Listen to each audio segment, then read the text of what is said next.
Basketball.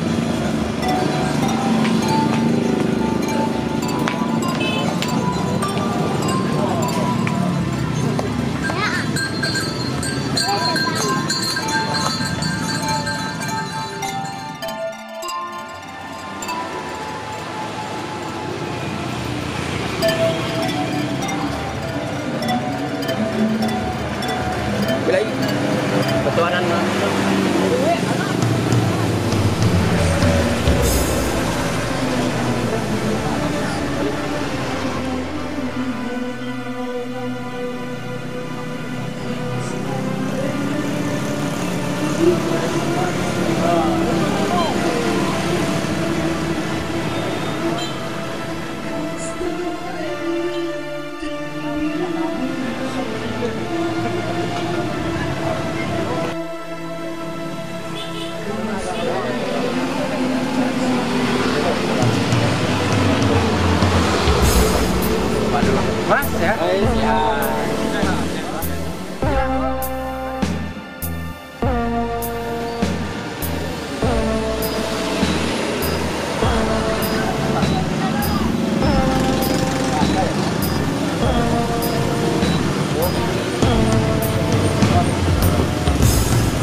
Siap.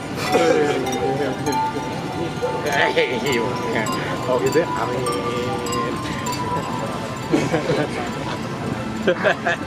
Enak nih.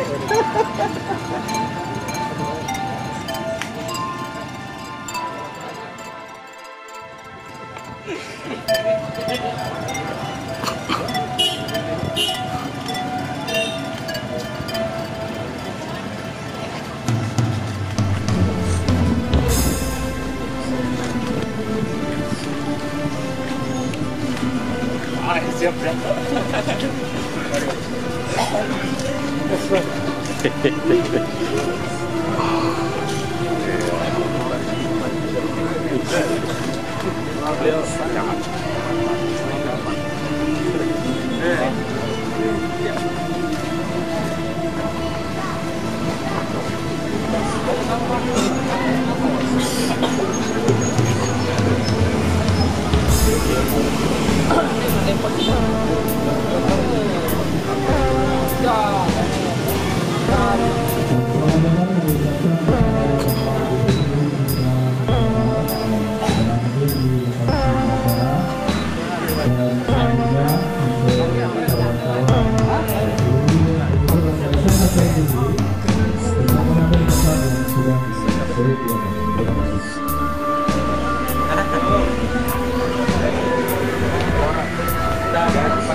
Bismillahirrahmanirrahim. Assalamualaikum Presiden LSM Kasta NTB yang dengan alam Nabi besar kita Muhammad sallallahu alaihi alam yang terakhir bersama kita muliakan acara Sholawatan LSM Kasta NTB yang dirangkaikan dengan adalah merupakan kegiatan rutinitas kasta ya. Jadi seperti ini, alhamdulillah kita selalu memperingati kegiatan ini dengan acara-acara seperti ini. Tentunya yang tidak kalah penting adalah bukan hanya semata-mata dalam konteks memperingati kelahiran baginda Nabi besar Muhammad SAW, lebih dari itu adalah bahwa momentum seperti ini adalah dalam rangka kita memperkuat silaturahmi kita antar semua elemen. Apalagi ini dalam konteks kita membangun silaturahmi yang kuat ya, tentu saja dengan pimpinan para pemimpin-pemimpin kita, termasuk dalam hal ini adalah Bapak Gubernur Provinsi Nusa Tenggara Barat. Apa yang sudah saya tidak akan menerangkan tentang bagaimana baginda Rasulullah SAW mengajarkan kita tentang bagaimana menjalin hubungan, memperkuat kohesivitas antar kita, bagaimana kita menjalin silaturahmi yang semakin kuat antara semua pihak, apalagi ini sekali lagi antara pemimpin dan rakyat. Kasta NTB selama ini adalah bagian dari kelompok masyarakat di Nusa Tenggara Barat yang alhamdulillah cukup intens juga membangun komunikasi dengan semua pihak di pemerintah Provinsi Nusa Tenggara Barat. Nah, jadi terbukti hari ini Bapak Kepala Dinas Sosial Provinsi Nusa Tenggara Barat berkenan hadir juga. Artinya bahwa Kasta NTB sudah selama ini menjalin komunikasi, menjalin hubungan yang baik dengan semua pihak. Pada beberapa sisi, pada beberapa momentum barangkali Kasta memberikan kritik, itu adalah bukti bahwa Kasta itu cinta kepada pemimpinnya. Dan saya kira, saya juga alhamdulillah walaupun tidak sering bersua dengan Pak Gubernur, tetapi dari beberapa kesempatan ya saya bisa membaca bahwa beliau ini orangnya sangat terbuka. Ya, jadi beliau ini sangat terbuka dari segala masukan-masukan, termasuk juga kritik. Nah, jadi kita bisa melihat beliau cukup responsif ketika menyikapi berbagai persoalan yang dimunculkan oleh kawan-kawan, baik itu di WA group maupun yang secara terbuka beliau sampaikan di media massa. Nah, ini membuktikan bahwa kita memiliki pemimpin yang tidak anti kritik. Nah, sesungguhnya ini yang kita inginkan. Sebentar dulu. Bahwa kita menginginkan pemimpin yang tidak anti kritik ini, apalagi elitis yang sifatnya. Jadi tentu saja harapan kita ke depannya relasi-relasi yang terbangun selama ini, komunikasi yang terbangun antara Kasta dalam konteks mewakili kepentingan masyarakat untuk menyampaikan berbagai persoalan masyarakat secara langsung kepada pemimpin kita, tidak lagi melalui birokrasi-birokrasi yang terlalu berbelit-belit. Masa harus ketemu Pak Gubernur atau menyampaikan sesuatu ke Pak Gubernur harus berbelit-belit. Tapi alhamdulillah selama ini kalau kita japri beliau selalu responsif. Nah, ini membuktikan bahwa beliau ini terbuka untuk kita berikan masukan-masukan atau apapun persoalan-persoalan yang ingin kita sampaikan, termasuk juga kawan-kawan Kasta. Kita persilakan kalau ada sesuatu yang ingin disampaikan ke Pak Gubernur, silakan disampaikan. Bahwa kita tidak akan mengajarkan beliau tentang bagaimana menjadi pemimpin yang amanah sesuai dengan perintah baginda Nabi, karena saya yakin beliau sudah papak luak soal itu gitu kan. Kalau beliau sudah memahami luar dalam soal bagaimana menjadi pemimpin yang amanah, kita tidak akan mengajarkan beliau. Tetapi pada beberapa sisi beliau juga adalah manusia yang bisa lupa, bisa alpa, bisa salah. Nah, harus kita jangan biarkan, jangan semua menjadi penjilat di hadapan Pak Gubernur misalnya. Kalau beliau salah, sampaikan bahwa ini salah. Justru kalau kita biarkan beliau salah, maka kita juga sebagai rakyat ikut menanggung tanggung jawab di akhirat nanti. Jadi pemimpin itu tugasnya sangat besar, sudah kita pahami. Jangankan menjadi gubernur NTB, menjadi ketua Kasta saja sangat besar tanggung jawabnya begitu. Apalagi jadi oleh karena itu tentu apa yang kita ingin sampaikan kepada pemimpin itu jangan ada dinding yang seolah menjadi pemisah kita untuk bisa memberikan masukan-masukan kepada beliau. Baik ini di semua elemen, di semua tingkatan, tidak hanya gubernur NTB tetapi para bupati juga, karena kawan-kawan ini kan terdiri dari perwakilan seluruh Kasta NTB, seluruh DPD Sepulau Lombok. Jadi jangan ragu-ragu memberikan kritik kepada pemimpin kita kalau sepanjang itu konstruktif. Kritik itu tidak harus solutif. Syukur saja rakyat bisa memberikan kritik. Orang saja di Udayana, di John Clark itu digaji negara belum tentu bisa mengkritik. Bagaimana Pak Ketua KNPI? Nah, jadi seperti ini. Jadi saya pikir Pak Gubernur sangat terbuka menerima ruang-ruang diskusi maupun informasi-informasi yang berkait dengan apa saja yang berkaitan dengan kepentingan masyarakat. Dan saya sendiri sudah beberapa kali berkomunikasi sama beliau secara pribadi terkait dengan beberapa hal yang sekiranya memang membutuhkan intervensi beliau untuk menyelesaikan persoalan masyarakat. Dan alhamdulillah respon beliau cukup welcome gitu. Dan saya kira ini menjadi acuan kita ke depannya untuk bagaimana kemudian memilih pemimpin-pemimpin yang harus berani menerima kritik. Jangan hanya menerima informasi sepihak yang menyenangkan saja. Jangan sampai kemudian semua kita menjadi para pembenar di hadapan para pemimpin kita. Harus ada yang berdiri di depan beliau-beliau ini untuk memberikan saran, masukan, dan kritik. Jangan dulu 2 periode, ini belum waktunya, ini masih lama, 2024. Oh iya, kan ini nanti kita rumuskan Pak.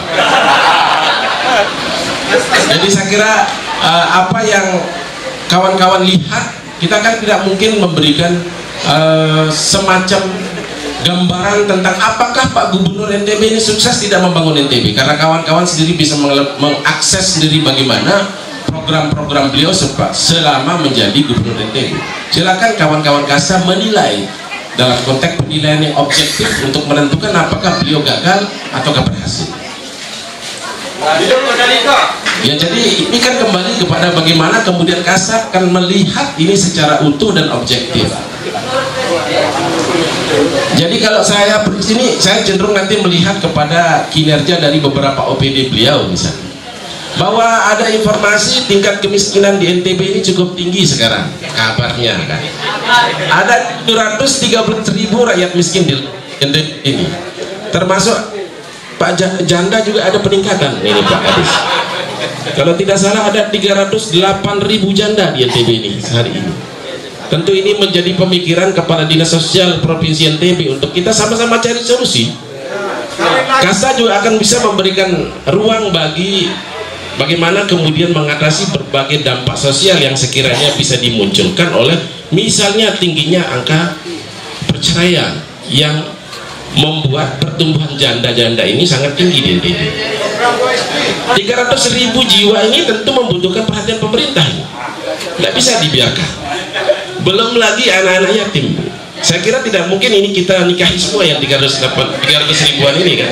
Tetapi bagaimana kemudian kita membuat program yang sekiranya bisa menyentuh kepentingan mereka sehingga tidak menjadi dampak sosial. Jadi pertumbuhan janda, mohon maaf ini Pak Gubernur, kenapa saya lebih bicara, karena memang di momentum Maulid Rasulullah ini kita harus melihat beberapa aspek sosial, termasuk juga persoalan janda ini. Nah, ini dampak negatifnya atas seperti itu adalah munculnya kelompok-kelompok masyarakat yang bekerja di sektor-sektor yang berpotensi dianggap melanggar hukum, baik norma dan hukum. Oleh karena itu saya kira ini menjadi pemikiran kita bersama, dan saya kira ini tidak perlu kita sampaikan sebenarnya secara terbuka, tetapi bisa saja kemudian melalui diskusi-diskusi yang sifatnya terbatas dengan Bapak Kepala Dinas Sosial Provinsi NTB, untuk bukan hanya pada konteks janda itu tadi, tapi bagaimana kemudian misalnya anak-anak yatim ini juga harus kita perhatikan. Kemudian fakir miskin, ya, para fakir miskin ini seperti apa?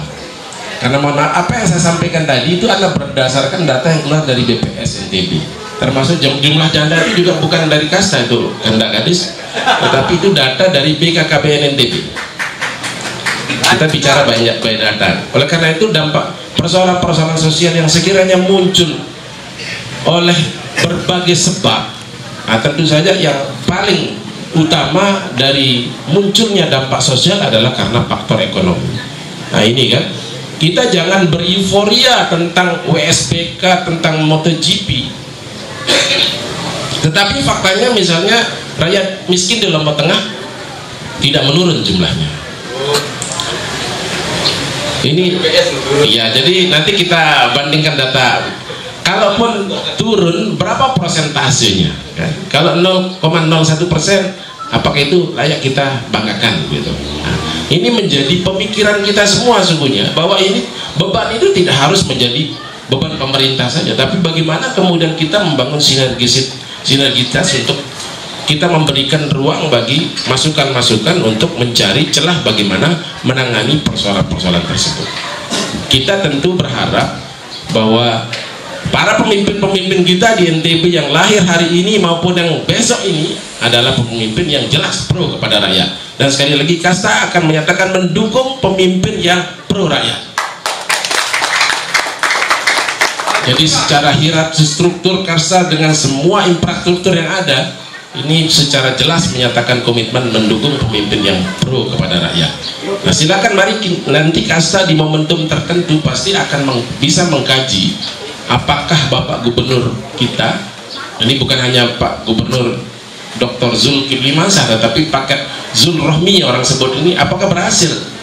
Nah nanti Kasta akan memberikan sebuah hasil dari analisis yang kita akan lakukan secara komprehensif untuk menentukan pada satu titik apakah nanti paket Zul Rohmi ini adalah dua pemimpin yang sudah berani kita nyatakan berhasil membangun Nusa Tenggara Barat. Ya, jadi nah ini harus direspon ini ternyata kata lanjutkan ini.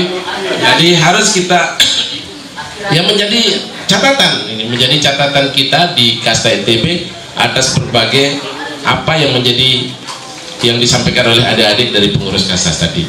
Ya mungkin karena sebagai sohibul bait saya tidak akan memberikan sambutan terlalu banyak, tetapi mewakili seluruh pengurus Kasta NTB, saya pribadi menyampaikan terima kasih kepada Bapak Gubernur Nusa Tenggara Barat yang sudah meluangkan waktu beliau untuk bersama kita dalam rangka silaturahmi dan memperingati, sama-sama kita memperingati kelahiran baginda Rasulullah Shallallahu Alaihi Wasallam. Demikian, kurang lebihnya mohon maaf. Wabillahi taufiq wal hidayah. Wassalamualaikum warahmatullahi wabarakatuh.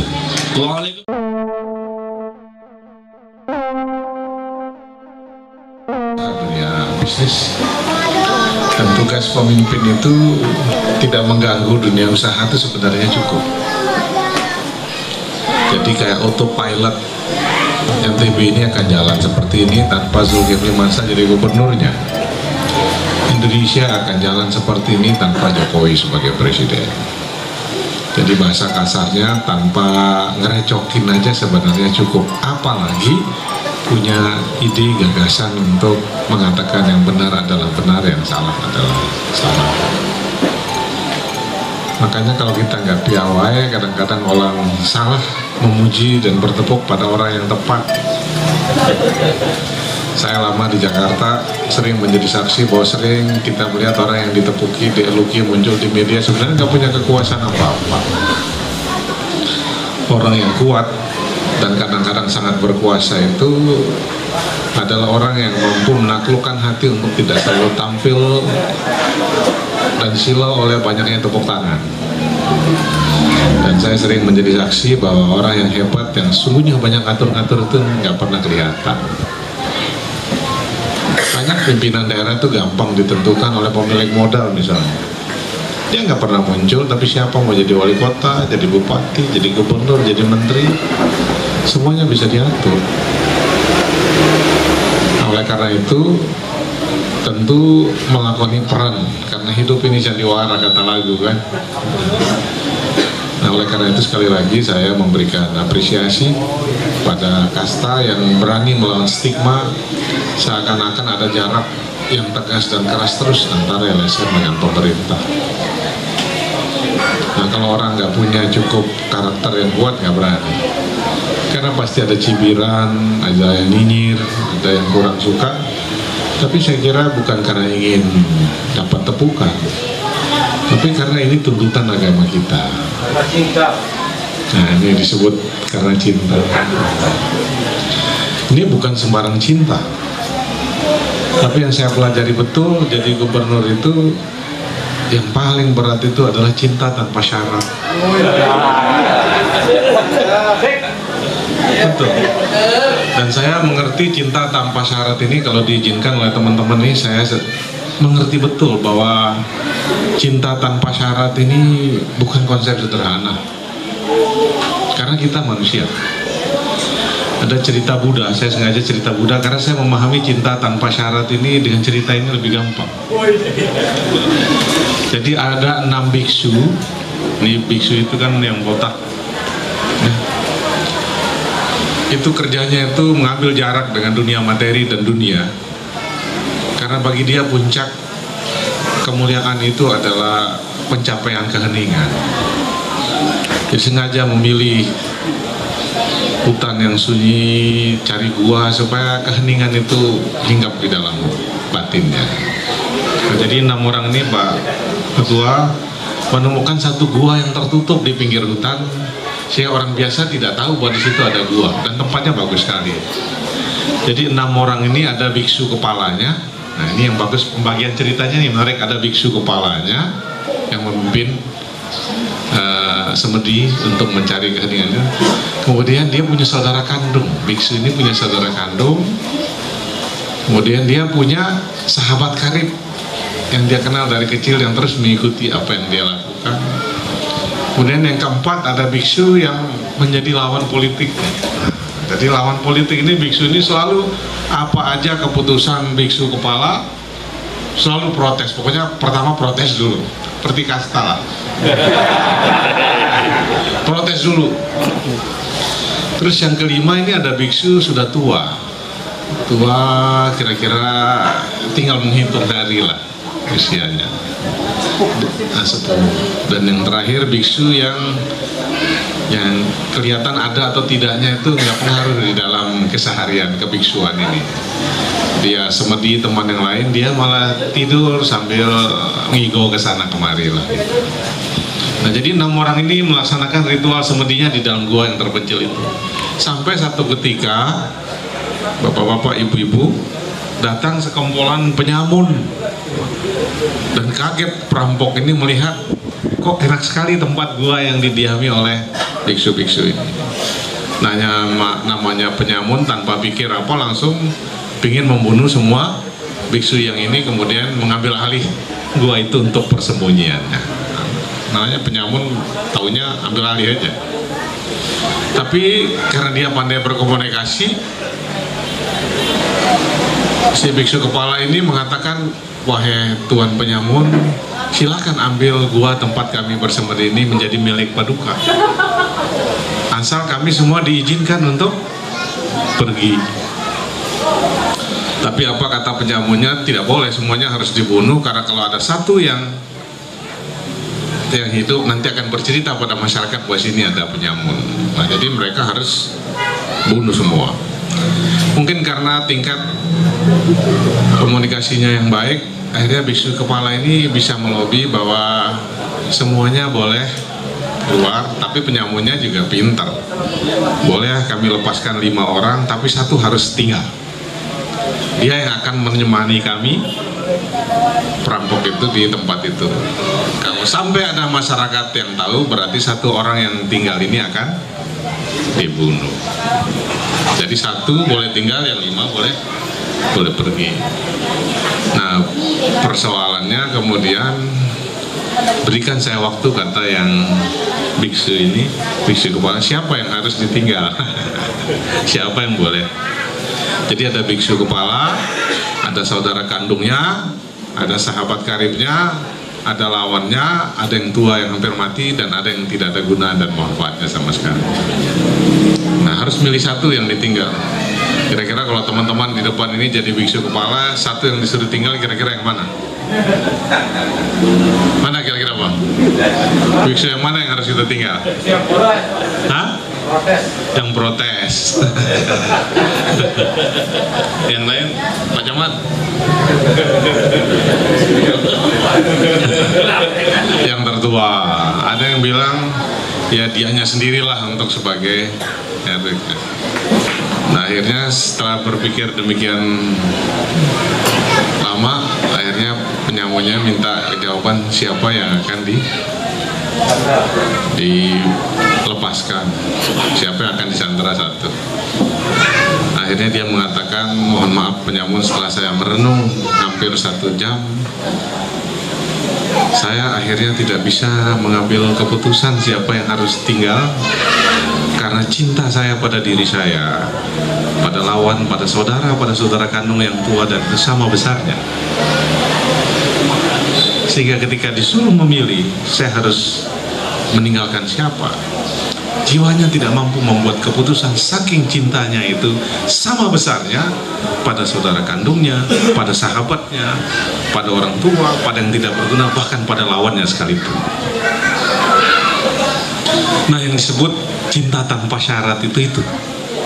Ketika kita mencapai satu situasi, tidak lagi mampu punya rasa dendam, rasa sakit hati pada siapa saja, karena cinta kita pada sesama manusia sama besarnya. Nah, jadi gubernur itu ujiannya banyak, termasuk paling utama itu tentang cinta tanpa syarat ini. Karena gubernur itu kekuasaannya besar, Pak. Dia punya polisi, dia punya jaksa, dia punya pengadilan, punya apa saja. Coba kalau seorang gubernur tergoda punya sakit hati berlebihan pada lawannya,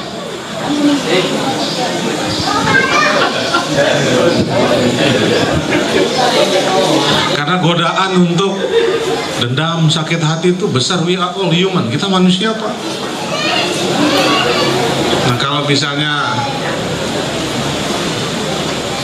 kita rasa cinta ini tidak sama pada semua, godaan untuk mengeksersis leadership ini besar sekali. Masa Anda diteriakin kayak gitu aja, kalau gue kayak gitu, gosokan kayak gitu-gitu, apalagi dari tim kita sendiri, udah nggak dukung, nggak apa begitu lagi, kenapa harus dihadirkan senyum gitu? Nah jadi godaannya paling besar itu menjadi pemimpin saat ini adalah memeluk persyaratan menjadi pemimpin untuk mencintai tanpa syarat. Nah kalau kita merenung, Rasulullah Sallallahu Alaihi Wasallam adalah manusia yang menghadirkan keteladanan pada kita, yang memiliki cinta tanpa syarat itu. Coba bayangkan ada seorang tua Yahudi, mungkin bapak-bapak sudah sering mendengarnya itu. Orang ini buta, dan di Madinah itu setiap saat itu isinya mencaci maki aja. Jangan sampai kalian datang ke sana karena ada orang gila yang namanya Muhammad akan mencuci segala macam otak Anda. Pokoknya isinya caci maki saja. Dan Rasulullah itu tidak pernah berubah raut wajahnya, tidak pernah berubah, secara rutin memberi makan yang buta ini. Sehingga satu saat Rasulullah meninggal, Abu Bakar datang menggantikan, karena Abu Bakar tahu bahwa Rasulullah punya kebiasaan memberi makan yang buta itu. Nah ketika mendengar yang buta Yahudi itu berbicara bahwa memaki-maki Muhammad SAW, kayaknya gonjangan jiwa Abu Bakar itu merasa terganggu, sehingga si buta ini mengatakan, excuse me, kira-kira gitu, mohon maaf, ini Anda bukan yang kemarin, saya nangkap vibrasi yang agak beda. Nah mungkin karena dia buta tidak bisa melihat, akhirnya Abu Bakar mengatakan, ya sesungguhnya saya Abu Bakar yang kemarin yang sering Anda caci maki, yang membawa makanan kepada Anda itu adalah Rasulullah Muhammad SAW yang sudah meninggal, dan hari ini tidak bisa memberikan Anda makan karena dia sudah berpulang ke rahmatullah. Coba bayangkan kalau kita gitu dicaci maki begitu, Abu Bakar saja yang tingkat kesahabatannya sudah demikian dekat itu tergoncang jiwanya saking kerasnya cacian makan itu, dan Rasulullah di tengah caci itu nggak pernah berubah sikapnya. Dan akhirnya dengan berurai air mata dia memeluk keagungan Islam itu karena keteladanan itu, bukan karena ceramah-ceramah. Jadi Rasulullah adalah sosok yang pernah menghadirkan cinta tanpa syarat itu dengan perbuatan, bukan teori saja. Nah saya kira selain Nabi Muhammad SAW dan orang-orang alim, Tuan Guru kita, Presiden Kasta ini termasuk orang yang sedang mempraktekkan cinta tanpa syarat itu. Nah oleh karena nah oleh karena itu menurut saya ini forum yang tepat, dan tidak mesti ada jarak. Semua kita, tantangan kita ke depan semakin berat gitu ya. Pembangunan ekonomi masyarakat semakin demanding. Makanya Lee Kuan Yew itu ketika melihat demokrasi kita itu tertawa. Waktu itu ketemu di Jakarta, bilang sama Pak Presiden, pilihan demokrasi Indonesia itu berisiko. Karena sebelum kita mencapai titik pembangunan ekonomi yang cukup untuk matang berdemokrasi, kadang-kadang demokrasi penuh dengan kegaduhan yang tidak produktif. Saya kira ini langkah awal saja. Saya selalu mengatakan perjalanan panjang selalu diawali dengan langkah pertama.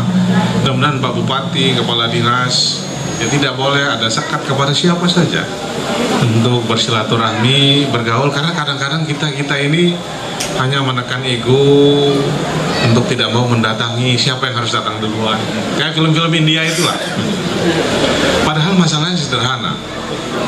Masalah ketika kita sudah datang bertemu, ternyata nggak ada masalah apa-apa.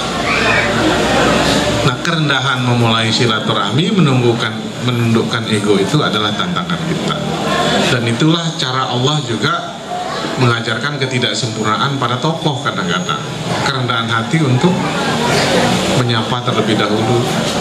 Nah, oleh karena itu ini tradisi yang baik yang telah dimulai dari kasta, bukan berarti karena ngundang pejabat terus kehilangan daya kritis, bukan karena ngundang tokoh kemudian kehilangan elan vital untuk memberikan koreksi, tapi keberanian kita melakukan koreksi, keberanian kita melakukan kritik tidak juga menghilangkan persaudaraan kita sebagai sesama manusia.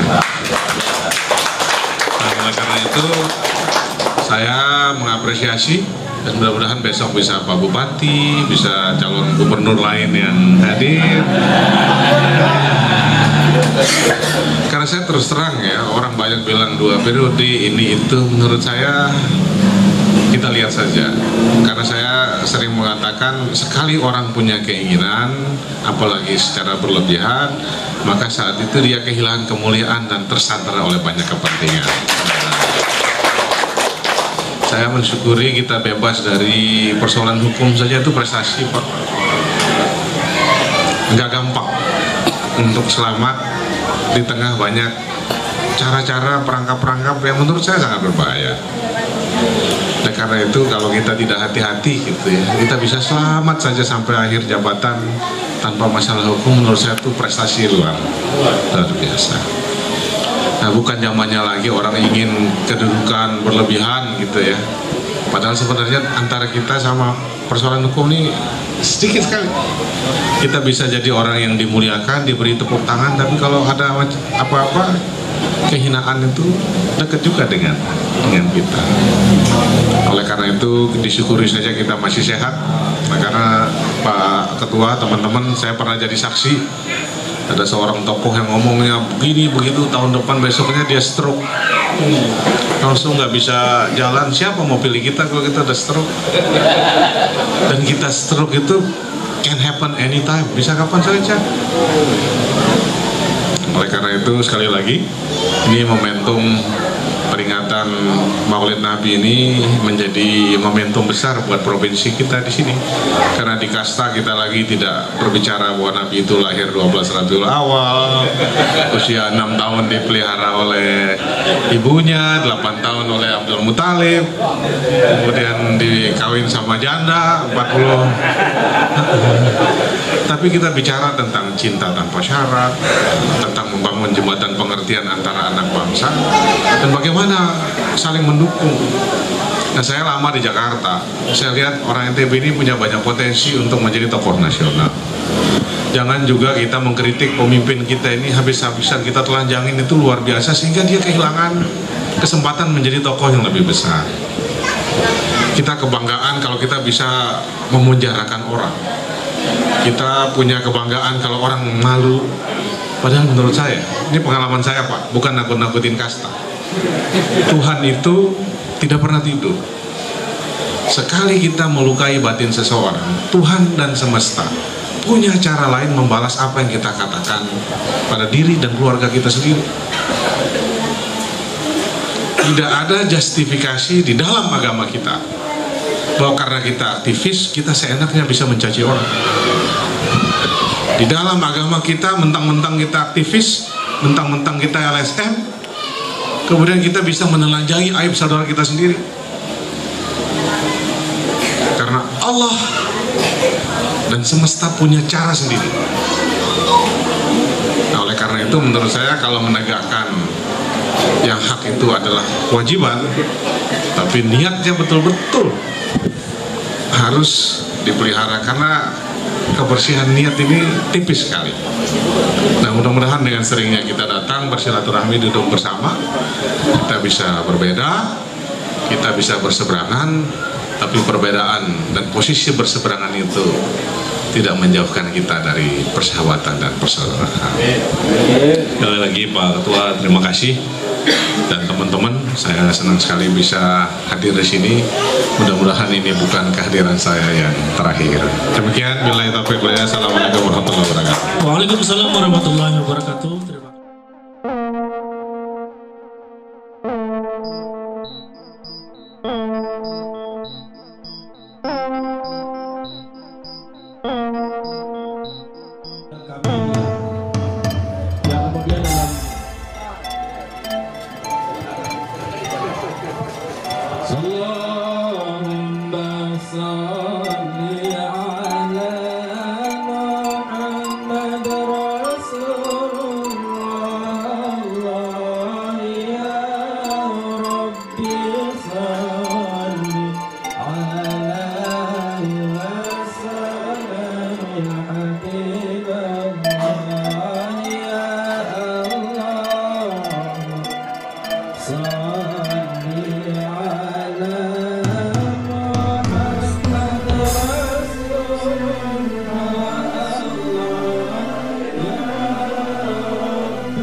Astaghfirullah.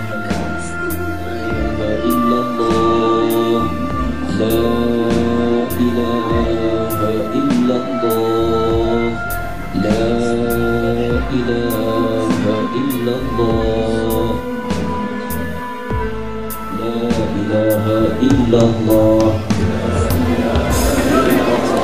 La ilaha illallah. La ilaha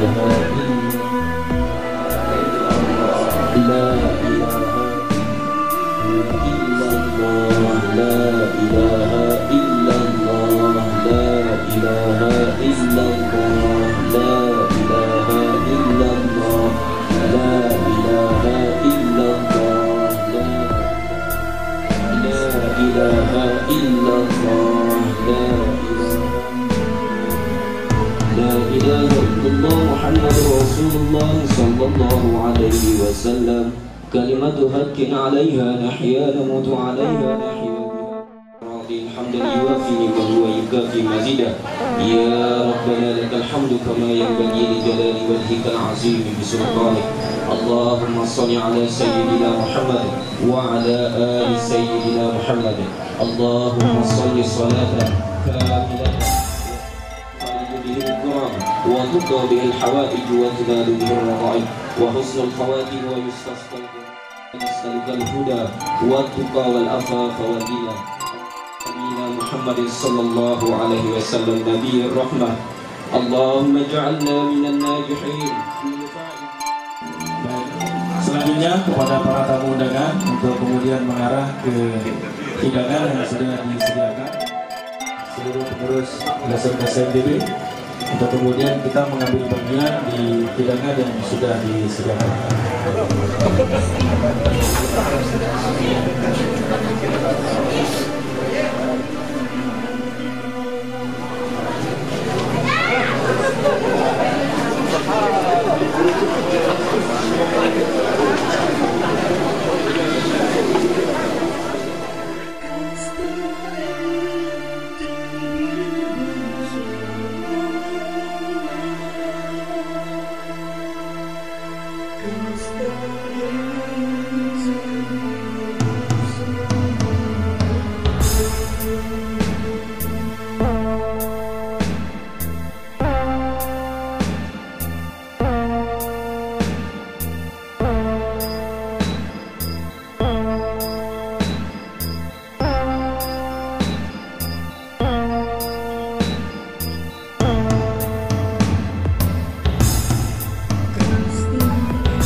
Semua teman-teman